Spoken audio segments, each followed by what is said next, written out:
माँ इंद्राक्षी जय अम्बे। इंद्राक्षी धाम में सभी साधकों का हम हार्दिक स्वागत करते हैं। आइए इस अंक में हम बात करते हैं खग्रास चंद्र ग्रहण के बारे में। 3 मार्च सन 2026 को पड़ने वाले खग्रास चंद्र ग्रहण का क्या महत्व है, साथ ही होली है। बहुत सारी बातों को लेकर के बहुत लोगों के मन में कन्फ्यूज़न बना हुआ है। तो आइए इस अंक में हम इस खग्रास चंद्र ग्रहण का महत्व बताएंगे। इसका स्पर्श या यूं कहें इसका सूतक कितने बजे प्रारंभ होगा और ये ग्रहण कितनी अवधि के लिए रहेगा, इस ग्रहण में हमें क्या क्या सावधानियां रखनी चाहिए, सारी जानकारी आपको इस अंक में हम दे रहे हैं। वास्तव में ऐसी कुछ स्थिति बनती जा रही है कि बहुत सारी चीज़ों को लेकर के हर वर्ष हमारे तीज त्योहारों में बहुत बातों को लेकर के हम सब भ्रांति का शिकार हो जाते हैं। तो सबसे पहले तो आपको ये बतावें कि ग्रहण की जो स्थिति होती है वो भक्ति के लिए, दान के लिए, भगवान की पूजा के लिए सर्वश्रेष्ठ होती है। इसमें जो मंदिर होते हैं उनके कपाट बंद हो जाते हैं और जब ग्रहण का मोक्ष हो जाता है तो मंदिर के कपाट खुल जाते हैं। चंद्र ग्रहण जब भी लगता है 12 घंटे पहले उसका ये मान के चलें सूतक प्रारंभ हो जाता। तो इस बार 3 मार्च को जो ये खग्रास चंद्र ग्रहण है इसका सूतक आप नोट कर लें। सुबह 6:20 पर इसका सूतक प्रारंभ हो जाएगा। चाहे आपके घर के मंदिर हों या आसपास जो मेन मंदिर होते हैं बड़े, वो सभी के कपाट बंद हो जाएंगे। लेकिन इस ग्रहण में एक खास बात ये भी है कि जिस समय चंद्र उदय होता है, जैसे सुबह सनराइज होता, ऐसे ही सनसेट होता, ऐसे ही मून का भी उदय होता है, चंद्र उदय। तो शाम के समय करीब करीब पूरे भारत की यदि हम बात करें तो 5:05 के बाद ही करीब करीब हर जगह चंद्र उदय की स्थिति आ रही है। कहीं 6, कहीं 6:30। आपको 4, 5, 6 शहरों के नाम भी हम पढ़ करके सुना देंगे, उससे आप अंदाजा निकाल लेना। नहीं तो आजकल तो इंटरनेट पर आप देख सकते हो कि हमारे शहर का चंद्र उदय कितने बजे आज हो रहा है। 3 तारीख को, यानी कि आज 2 तारीख है जब हम ये कार्यक्रम बना रहे हैं, तो कल में आप लोग इसको देखिएगा। अब उस स्थिति में जितने बज करके आपके शहर में चंद्र उदय हो वही समय आप ग्रहण का मुख्य रूप से मान के चलें। अल्प अवधि के लिए ग्रहण है, बहुत डरने की इसमें आवश्यकता नहीं है। आप अपनी जो भी तीज त्योहार है अच्छे से मनाइएगा, किसी प्रकार से कोई घबराने की आवश्यकता नहीं है। 6:20 पर इस ग्रहण का ये समझ लें सूतक प्रारंभ हो जाएगा और जिस समय चंद्र उदय होंगे उसके 2, 4, 5 मिनट और फालतू मान के चले, उसके बाद इसके मोक्ष की समापना आप लोग मन में मान के चलें। ठीक है। अब इसमें जहाँ जहाँ कहीं कहीं ये ग्रहण विदेशों में भी दिखाई दे रहा है, तो मैं आपको कुछ नाम पढ़ करके सुना देता हूँ, उसके बाद आगे की चर्चा करते हैं। यह खग्रास चंद्र ग्रहण फाल्गुन पूर्णिमा दिन मंगलवार 3 मार्च सन 2026 को पूर्वी यूरोप, एशिया, ऑस्ट्रेलिया, उत्तरी एवं दक्षिणी America, Pacific, Atlantic, Arctic, Antarctic और हिंद महासागर में खग्रास रूप में दिखाई देगा। यह ग्रहण Peru, Canada, US, Philippines, Vietnam, Taiwan, Indonesia, Hong Kong, Guatemala, कुछ नाम छोड़े भी जा रहे हैं, क्यूबा, थाईलैंड, उत्तरी Korea, Singapore, China, Salvador, Japan, Mexico एवं म्यांमार और भारत के पूर्वी भाग के नगरों में खग्रास रूप में दिखाई देगा। इसके अतिरिक्त ब्राजील, अर्जेंटीना, कनाडा के कुछ भागों में, चिली, वेनेजुएला, बांग्लादेश, उज्बेकिस्तान और भारत के अधिकतर भागों में आंशिक रूप में यह ग्रहण दृष्टिगोचर होगा और कहीं कहीं यह ग्रहण बिल्कुल भी दृष्टिगोचर नहीं होगा। भारत के ही कुछ ऐसे स्थान हम आपको बता रहे हैं। सीमावर्ती पश्चिमी भागों जैसे भुज, सोमनाथ, द्वारिका, जैसलमेर, महाराष्ट्र के सुदूर दक्षिणावर्ती कुछ एवं गिने चुने स्थलों पर तो यह ग्रहण चंद्रोदय के रूप में भी दिखाई नहीं देगा। तो अब यहाँ एक बात आप स्पष्ट कर लें कि आपके शहर में जिस समय चंद्र उदय होगा उसी समय इस ग्रहण का आप मुख्य समय मान के चलें और उसके कुछ देर के बाद 10 मिनट 20 मिनट मान लें, आप अपना जो भी कार्य है भक्ति का, पूजा पाठ का, वो आप आराम से कर सकते हैं। किसी प्रकार का कोई भय नहीं है। और जैसे कुछ शहर के नाम हम आपको पढ़ करके सुना देते हैं, उससे आपको अंदाजा लग जाएगा समय का कुछ। जैसे अगरतला की हम बात करें तो शाम के 5:26 पर चंद्र उदय होगा, यानी कि उस समय ही ग्रहण का समय माना जाएगा। अजमेर शाम के 6:33 33, अयोध्या 6:02, शाम की है सारे आप ये मानना।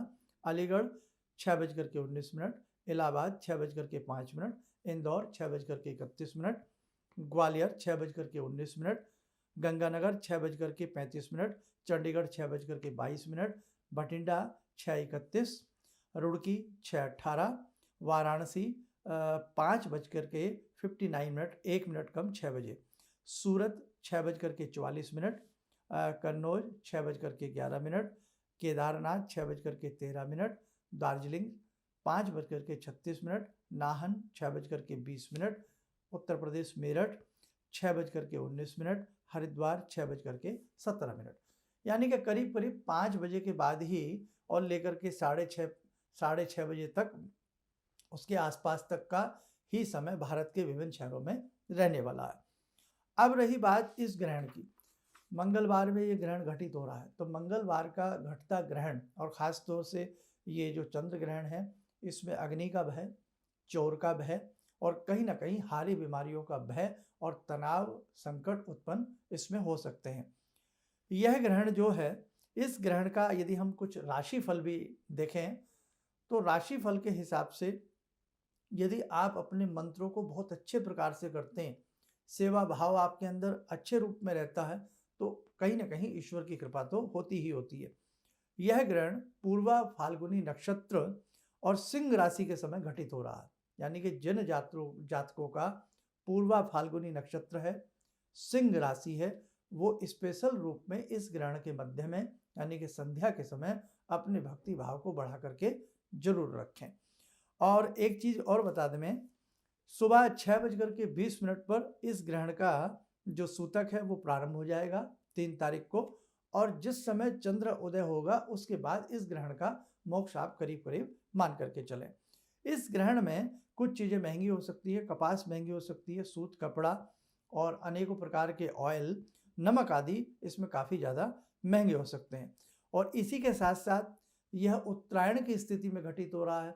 उत्तरायण की स्थिति में घटित होने पर कई बार कहीं ना कहीं टकराव की स्थिति, कहीं ना कहीं मनमुटाव की स्थिति, कहीं ना कहीं एकाकीपन की स्थिति, कहीं ना कहीं अशांति की स्थिति भी हम सबको महसूस हो सकती है। बातें तो बहुत सारी हैं, लेकिन कम टू द पॉइंट पर चला जाए, कार्यक्रम बड़ा ना हो। अब इसमें एक सावधानी रखें, प्रेग्नेंट महिलाएं जो हैं वो किसी भी धारदार, नोकदार, कैंची आदि का उसमें प्रयोग ना करें और निद्रा का प्रयोग ना करें। अब निद्रा वाली बात तो इसमें रहेगी नहीं, क्योंकि सुबह 6:20 पर इसका सूतक प्रारंभ होगा। उस समय इतनी भय वाली बात नहीं होती है। जिस समय ग्रहण गहरा होता है, यानी कि जिस समय ग्रहण की स्थिति पूर्ण चरम स्थिति पर होती है, यानी कि वो शाम के समय रहेगा जब चंद्र उदय होता है, और चंद्र उदय इस बार शाम को जल्दी से में ही है, तो इसलिए उस समय तो कोई सोता नहीं है। तो उस समय हम नींद लेने का प्रयास ना करें, हालांकि वो सोने का, शयन का समय नहीं होता। उस समय हम भगवान का नाम लें, चलते फिरते अपने गुरु मंत्र को जपते रहें, अपने इष्ट मंत्र को जपते रहें। बस ये प्रेग्नेंट महिलाएं ध्यान रखें, और अपने पल्लू में, आंचल में थोड़ा सा एक किनारा उसका हल्दी से पीला करके उसमें दुर्वा और थोड़ा चावल हल्दी से रंगा हुआ रख के, या कुशा हो उसकी गांठ सी या हल्दी की गांठ उसमें रख लें और गिठा मार करके आप आराम से अपना भगवान का भजन करें।